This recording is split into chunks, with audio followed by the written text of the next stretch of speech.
안녕하세요, 이기훈입니다. 마케팅 자료 분석 제 13주차 강의를 시작하도록 하겠습니다. 이제 강의가 2주밖에 남지 않았습니다. 이번 주에는 빅데이터의 개요와 빅데이터를 분석하는 데 가장 많이 사용되는 R 프로그램에 대해서 설명을 하고요. 다음 주에는 데이터 마이닝에 대해서 설명을 드리고요. 그 중에서 연관성 규칙에 대해서 실습을 진행해 보도록 하겠습니다.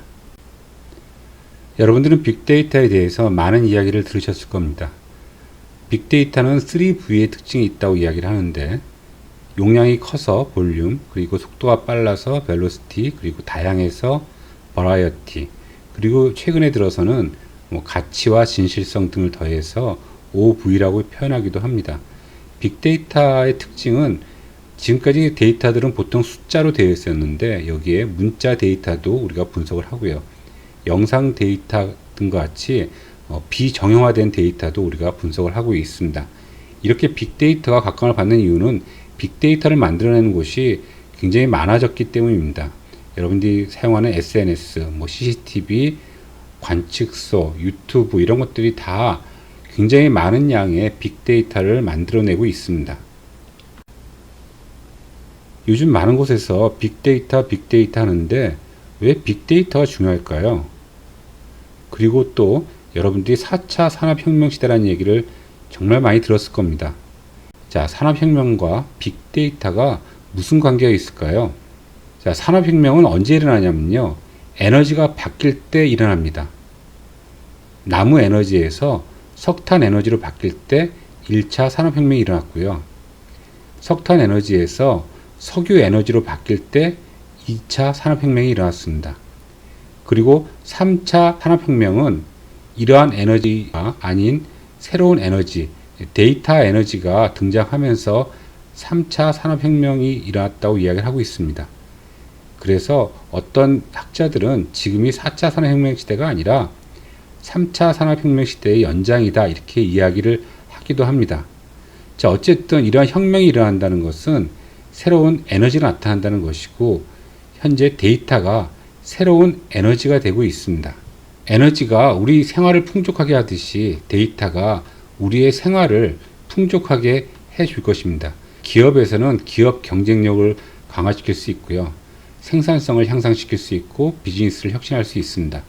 공공기관에서는 사회적 비용을 감소시킬 수 있고 서비스 품질을 향상시킬 수 있고 시민들이 요구하는 양질의 서비스를 제공할 수 있다는 뜻이죠. 빅데이터가 일반인의 관심을 받게 된 첫 번째 활용 예가 구글의 독감 트렌드 분석입니다. 여러분들 감기가 유행하는 시절에 가면 감기에 관련된 검색어를 많은 사람들이 검색을 하겠죠. 이 검색어의 내용만 보고서 독감이 유행하는지를 예측할 수 있다는 이야기입니다. 그래서 특정 검색어요, 콧물, 기침, 해열제 이런 등의 단어들이 독감이 어느 정도 유행하는지를 파악하는데 좋은 지표가 될 수 있다는 것입니다. 그래서 구글에서는 독감 트렌드라는 그런 사이트를 만들어 놓고 사람들이 독감에 관련된 그런 검색어를 하는 것을 보고서 독감이 유행하겠다라는 것을 예측한 것입니다. 그래서 이것이 우리가 잘 알고 있는 네이처지에도 실리고요. 굉장히 많은 사람들한테 주목을 받았습니다. 하지만 지금 여러분들이 구글에 가서 독감 트렌드 여기 들어와 보시면 아마 아무것도 없을 거예요. 처음에는 굉장히 많은 사람들의 주목을 받긴 했었지만 그 뒤로 반론이 많이 제기된 것이죠. 실은 독감이 유행하니까 그런 검색어가 생긴 것이지 검색어가 독감보다 선행되지는 못하죠. 그러니까 이것은 사후 약방문인 셈입니다. 그래서 이것을 가지고 독감이 유행할 것을 예측한다. 이것은 좀 어불성설이었죠. 어쨌든 이 독감 트렌드 분석 덕분에 구글이 굉장히 주목을 받을 때도 있었습니다. 두 번째 활용 예입니다. 여러분들 이 표시를 아시나요? 이것은 IBM의 인공지능 왓슨의 표시입니다. IBM의 왓슨 인공지능은 90개의 파워 서버로 이루어져 있고요. 엄청난 양을 갖고 있고 엄청난 데이터를 저장할 수 있고요. 엄청나게 빠른 속도로 처리할 수 있습니다. 책 100만 권을 1초에 처리할 수 있는 정도니까요. 이 가격은 약 300만 불이고 보시다시피 어마어마한 크기를 갖고 있습니다. IBM에서 이 왓슨의 우수한 능력을 보여주기 위해서 미국에서 유명한 저파디라는 그런 퀴즈쇼가 있습니다. 정말 천재들만 나오는 그런 퀴즈쇼인데요. 여기에 지금까지 나왔던 우승자들 중에서 가장 우수한 사람 둘과 함께 이 저파디가 퀴즈 경쟁을 했습니다. 물론 이제 왓슨이 사람이 아니다 보니까 자연어 처리 같은 데는 좀 어려움을 겪을 수가 있었습니다. 예를 들어서 답이 이제 1940년대, 1950년대, 1960년대 이렇게 시기를 맞추는 것인데 문제를 내면서 설명을 한 다음에 20년대는 아닙니다. 이렇게 얘기하면 왓슨이 뭐라고 대답하냐면 1920년대 이렇게 대답합니다. 예, 그러니까 완전하게 사람 말을 제가 이해할 수는 없던 것이죠. 하지만 이런 자연어 처리가 어려움을 겪었음에도 불구하고 결국에 이 막강한 경쟁자들을 물리치고 우승을 했습니다. 대단한 사건이었죠.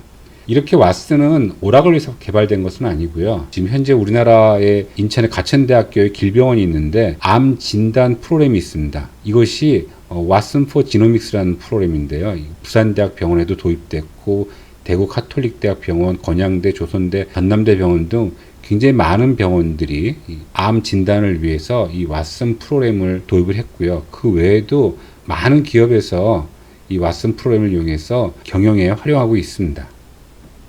우리나라의 활용 예를 하나 보도록 할까요? 여러분 베이비 부모 세대라는 것을 아십니까? 1955년생부터 1963년에 태어난 사람들을 이야기하는 것입니다. 우리나라 6.25 전쟁이 끝난 다음에 굉장히 많은 사람들이 태어났습니다.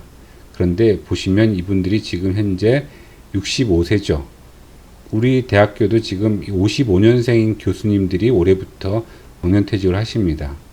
그리고 1963년이면 57세 정도 된 것이죠.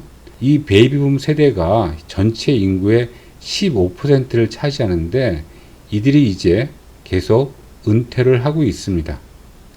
은퇴를 하고 있으니까 일자리가 많이 생길 것이다 라고 기대하실 수도 있겠지만 취업을 위해서 일자리를 많이 만들어야 된다 이렇게 노력을 하고 있는데 전문가들 입장에서는 한 5년만 지나면 일자리가 아무런 문제가 되지 않을 것이다 라고 예측하는 사람들이 많습니다. 왜냐하면 이러한 베이비 부모 세대들이 일자리에서 다 퇴직을 하기 때문이죠. 그런데 이 사람들이 떠나면 노동력이 감소되고 소비도 감소되고 연금 재정도 감소되고요. 의료 비용이 증가되는 갖가지 문제가 발생할 수가 있습니다. 그래서 베이비 부모 세대에게 많이 발병할 질병도 예측을 해야 되고 그래서 의료보험금은 어떻게 준비를 해야 되는지 이런 것들에 대해서 대비하기 위해서 빅데이터 분석을 실행을 한 것입니다. 첫 번째 한 것이 이제 만성 질환이 어떻게 될 것이냐. 베이비 부모 세대에서 가장 많은 질환들이요. 그리고 여러분들이 SNA 분석을 했을 때 했던 내용이죠. 여러분 질병들 간의 관계도요. 이런 것들을 정리를 해가지고 베이비 부모 세대들이 이제 앞으로 병원을 자주 올 텐데 어떤 질병에 관련돼서 진료를 많이 받을 것이다. 그래서 병상수나 의사수, 전공의 같은 것들을 이런 쪽을 늘려야 된다. 이런 것에 대한 제안을 하고 여러 가지 형태에 대해서 빅데이터 분석을 실행한 그런 연구 결과도 우리나라에 있었습니다. 여러분들이 하드웨어적인 것은 잘 알지 못하겠지만 그냥 빅데이터라는 얘기가 하도 나오고 빅데이터를 분석하는 것이 코끼리 모양으로 되어 있는 하둡이다 이런 얘기를 좀 들어보시면 아 그래 하둡 데이터베이스구나 이런 정도 생각은 하실 수 있을 것입니다.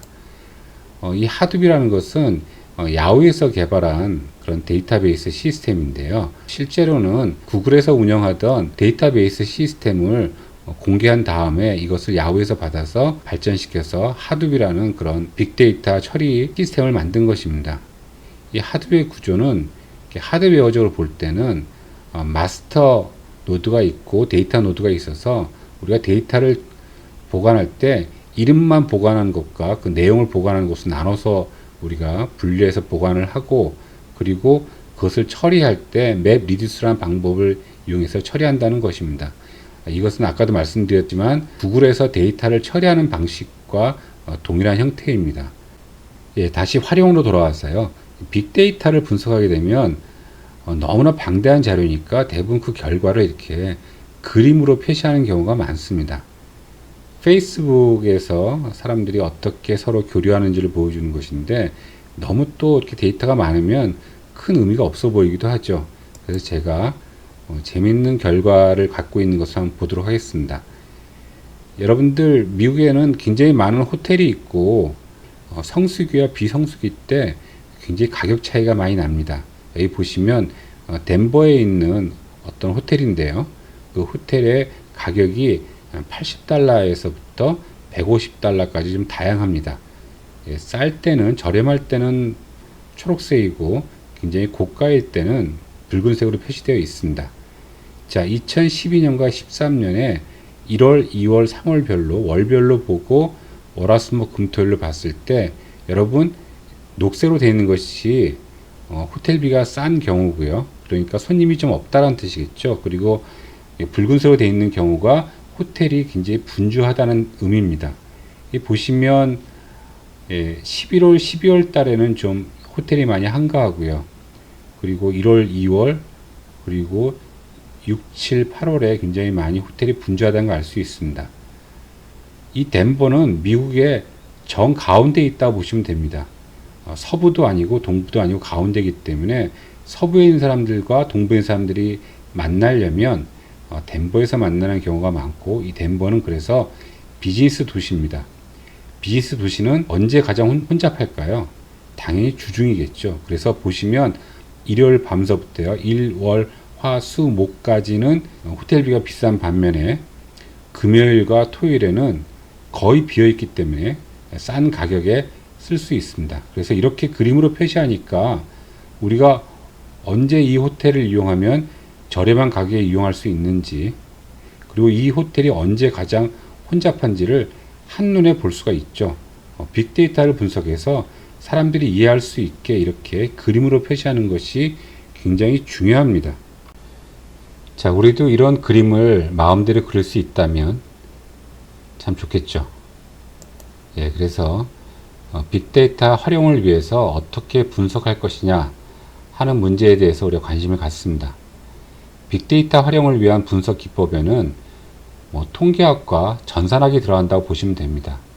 거기에 보시면 데이터 마이닝, 머신 러닝, 자연 언어 처리, 패턴 레코그니션, 이런 것들의 기술에 기반하고 있습니다.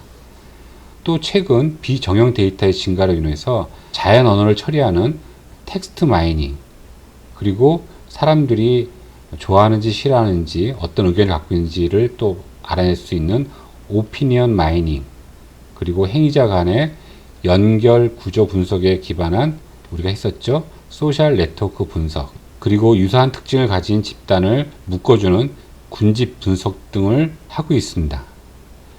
그래서 이러한 분석을 위해서 우리가 주로 쓰는 것이 G5 썼었죠. 이런 노드 엑셀도 있었고 R이 있습니다. R. 이 R은 통계 프로그램 언어인데요. 보시면 아시다시피 그림으로 표현해주는 능력이 굉장히 뛰어납니다. SPSS보다는 훨씬 더 그림을 잘 그려준다고 보시면 됩니다. 이 R 프로그램은 오픈소스예요. 그러다 보니까 많은 사람들이 각자 자기의 분야에서 이 프로그램을 만들어서 공개하고 있습니다.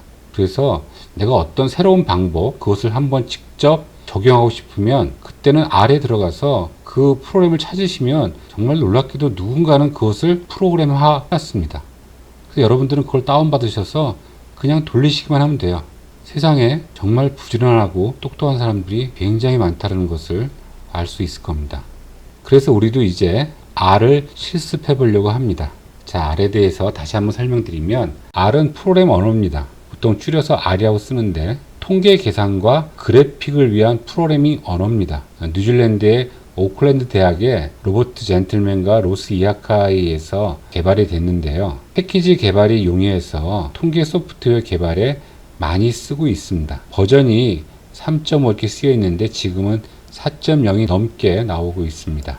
이 R의 장점을 보시면, R은 컴퓨터 언어인데 우리가 쓸 수 있게 다양하게 패키지 형식으로 모아놨습니다.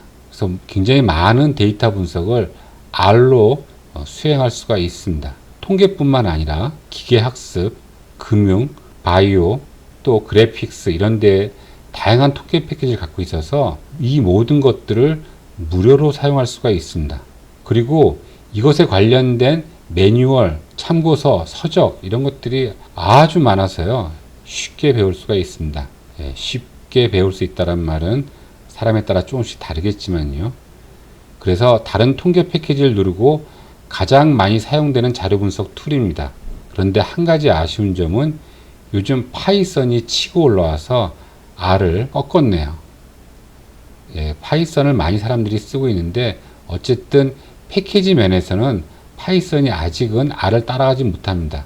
하지만 이 정도 쏘면 파이썬에서 제공하는 패키지가 R에서 제공하는 패키지보다 더 많아질 가능성도 있어 보입니다. 그래서 여러분들한테 제가 파이썬을 이번에 가르쳐 드리고 싶었는데 시간이 부족하고, 항상 제가 말씀드리다시피 여러분들한테 제가 이걸 R이나 파이썬을 가르쳐 드리면 여러분들이 또 필드에 나가서 일을 하다 보면 또 금방 또 다른 언어가 나올 수도 있고 계속 바뀝니다. 그래서 저는 항상 여러분들한테 강조하는 것이 어떤 방법을 가르치는 것보다 그 방법을 습득하는 방법을 가르쳐 주는 것을 더 많이 원하고 있습니다. 자, 어쨌든 이제 R을 다운로드 받도록 하겠습니다. 이 사이트에 들어가셔서 다운로드 받으시면 됩니다. 다운로드 받는 과정은 같이 한번 해보도록 하겠습니다. 제가 잠깐 개요부터 설명해 드리도록 하겠습니다. 다운로드 사이트에 가서 다운로드를 받으면 이러한 화면을 우리가 얻을 수가 있습니다. R이 이렇게 생겼습니다. 그러면 R에다가는 이렇게 한 줄 한 줄씩 저희가 명령어를 쳐넣게 되어 있습니다. 한 줄 한 줄씩, 예를 들어서 프린트 헬로, 그리고 엔터를 치시면 헬로가 출력됩니다. x에다가 3을 넣고 y에다가 4를 넣고 x 플러스 y를 z라고 하면 z를 프린트하면 얼마가 프린트 되겠습니까? 7이 프린트 되겠죠. 이런 식으로 한 줄씩 줄별로 입력하는 방식입니다. 그래서 이게 굉장히 불편합니다.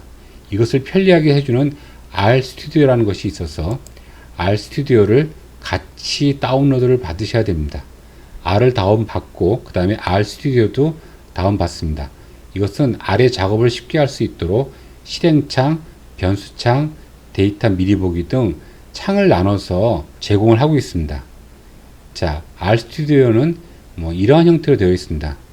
별 차이 없어 보이긴 하지만 자세히 보시면 우리가 프로그램을 입력할 수 있는 소스 창과, 그리고 방금 전에 봤던 그 명령어를 집어넣는 콘솔 창, 그리고 현재 우리가 어떤 작업을 하고 있는지를 잘 보여줄 수 있는 환경 창, 출력 결과를 보여주는 파일 창, 이렇게 이루어져 있습니다. 써보시면 이 RStudio가 굉장히 편리하다는 것을 아실 수 있을 겁니다. 자, 그럼 이제 R을 다운받아서 설치해 보도록 하겠습니다.